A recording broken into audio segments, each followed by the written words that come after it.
Hi, welcome to Pleasure Sports. Today we're going to take a look at Quiksilver's Ignite Series wetsuit. This is the Quiksilver 32mm Ignite QS1.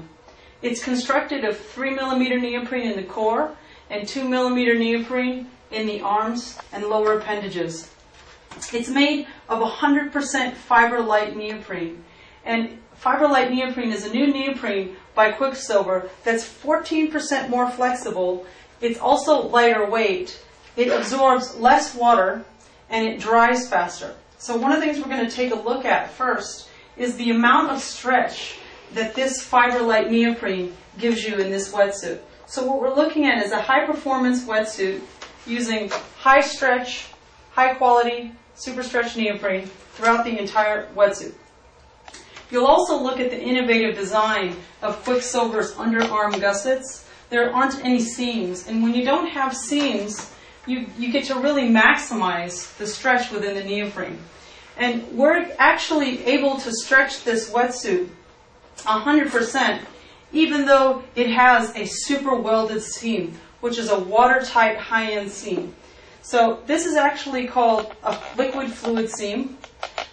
It's actually applied over the wetsuit after it's been first glued together, then it's blind stitched underneath, and then they apply the fluid seam.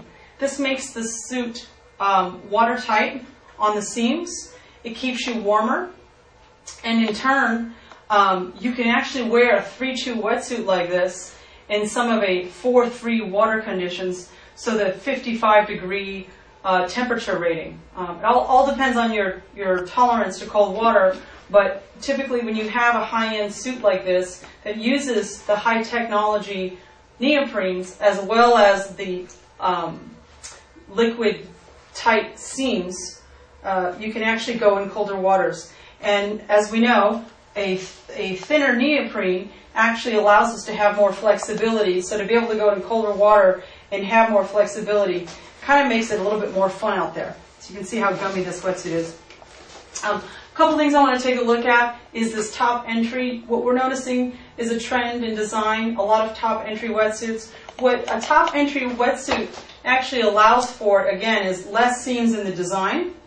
And when you don't have a zipper here, you're able to really stretch out your back more and actually, again, take advantage of the high-end neoprene. So you actually enter through the top of the suit. Before we look at the top entry, we'll go ahead and take a look at the back of the wetsuit. Again, you'll see the extension of the fluid seams along the welding along the stitching. And you'll also notice that Quiksilver doesn't have a seam in the middle of the back of the wetsuit, which is a really great innovation.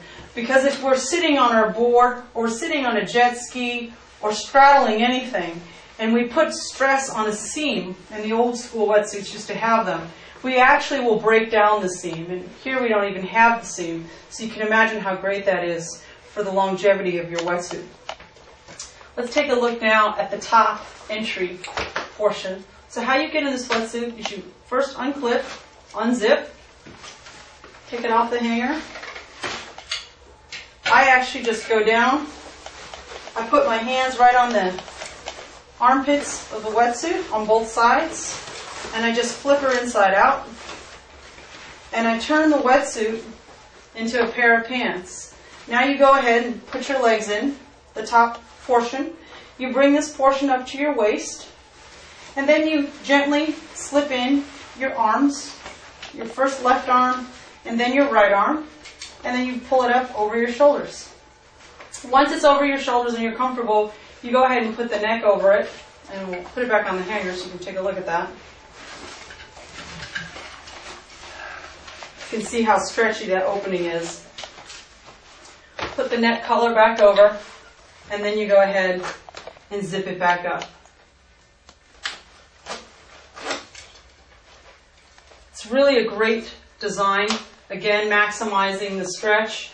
The back portion you don't feel against your chest because they've lined it twice. Again, the amazing construction. You're looking at about a $230 wetsuit. It's a higher end wetsuit, but you can see why. The reinforced seams, the high quality design, the super stretch materials, The amazing seals. This is a glide skin seal that goes against your skin, and the neoprene here that creates a watertight seal so that your suit doesn't flush. You can also look at what Quiksilver calls their interlock wrist seals and ankle seals. And what they've done is they've put stripping of rubber around here so that you don't keep putting your hand in there every day and stretching it out. These actually help it snap back into place. Another great thing to look at is just the overall construction of this wetsuit. On the interior of the wetsuit, you're seeing what's called taping along the seams, and that allows for you to minimize getting any kind of rash. You can also take a look at the really durable knee pads built onto the wetsuit, and Quiksilver likes to put their knee pads a little bit lower so that it doesn't limit any kind of performance in the leg when we kneel. And I do want to take a look at the interior really quick of this wetsuit. Again, just looking at the design. If you notice along the seams, you see spot taping along critical intersections of the wetsuit. So it's a really great wetsuit. Again, the benefit of having a welded seamed 3-2 is so that you can actually wear it in colder waters if you'd like, and it's also going to last longer. This is again the Quiksilver Ignite 3-2 millimeter glued and blind stitch with a liquid fluid seam seal wetsuit. Check it out. It's a favorite. Quiksilver.